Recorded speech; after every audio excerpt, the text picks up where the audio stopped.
आकाशवाणी रांची से प्रस्तुत है प्रादेशिक समाचार।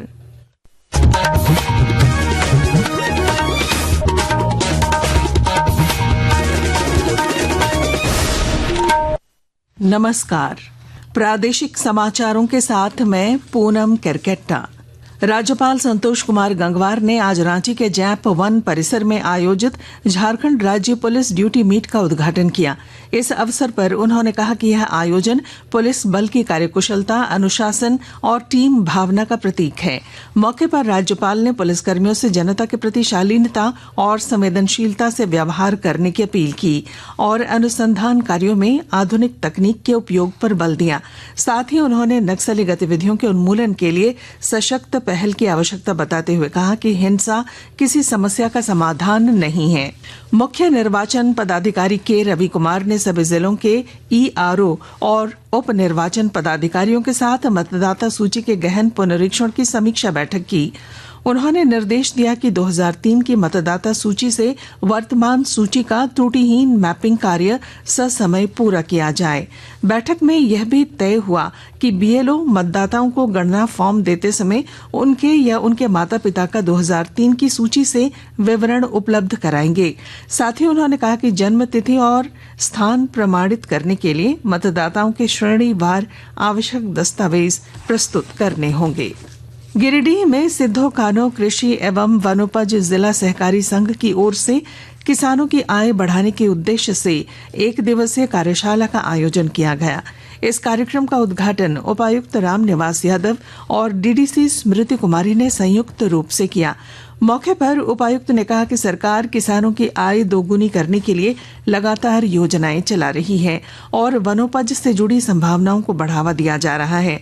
वहीं जिला सहकारिता अधिकारी अश्विनी ओझा ने बताया कि किसानों के लिए वनोपज की मार्केटिंग, भंडारण और बिक्री के लिए प्लेटफॉर्म तैयार किया जा रहा है।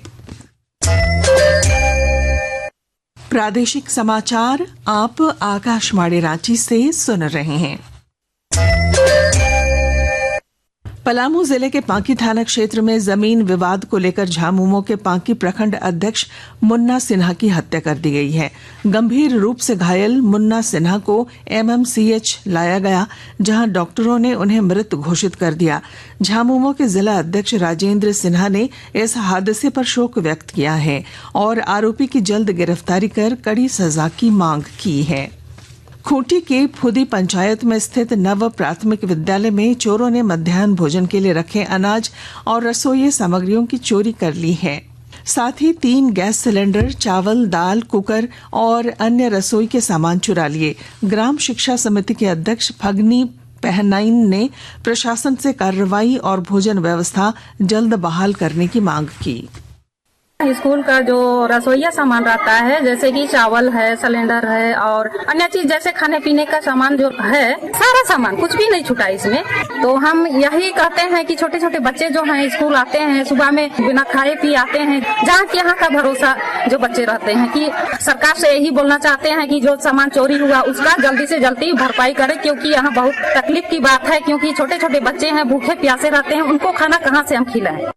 त्योहारों के समय मिठाइयों में मिलावट की आशंका को ध्यान में रखते हुए पश्चिमी सिंहभूम जिले का खाद्य सुरक्षा तंत्र अभियान चला रहा है और जानकारी दे रहे हैं हमारे संवाददाता। त्योहारों के समय को देखते हुए खाद्य पदार्थ, विशेषकर मिठाइयां वगैरह में मिलावट की आशंका को ध्यान में रखते हुए पश्चिमी सिंहभूम जिले के खाद्य सुरक्षा तंत्र ने अपना अभियान चला रखा है। इसी क्रम में पिछले दिनों जिला मुख्यालय चाईबासा की मिठाई दुकानों को नोटिस किया गया है। साथ ही फूड लाइसेंस नहीं लेने वाले 2 दुकानदारों को चेतावनी देते हुए 7 दिनों के भीतर लाइसेंस प्राप्त कर लेने का निर्देश दिया गया है। इसके साथ ही खाने पीने की चीजें और मिठाइयां बेचने वाली दुकानों, रेस्टोरेंट्स और होटलों में साफ सफाई की जांच भी की जा रही है। इसको लेकर 3 ऐसे प्रतिष्ठानों को भी नोटिस जारी किया गया है। दिलीप बनर्जी, आकाशवाणी समाचार, चाईबासा। और क्रिकेट में भारत ने आज दिल्ली में दूसरे टेस्ट मैच में वेस्टइंडीज को 7 विकेट से हराकर श्रृंखला 2-0 से जीत ली है। मैच के 5वें दिन आज भारत ने 121 रन के लक्ष्य को 3 विकेट के नुकसान पर हासिल कर लिया। सलामी बल्लेबाज केएल राहुल ने नाबाद 58 रन बनाए, जबकि साई सुदर्शन ने 39 रन का योगदान दिया। और इसके साथ ही आकाशवाणी रांची से प्रादेशिक समाचार का ये बुलेटिन समाप्त हुआ। अगला प्रादेशिक मुख्य समाचार शाम 4 बजे प्रसारित किया जाएगा। नमस्कार।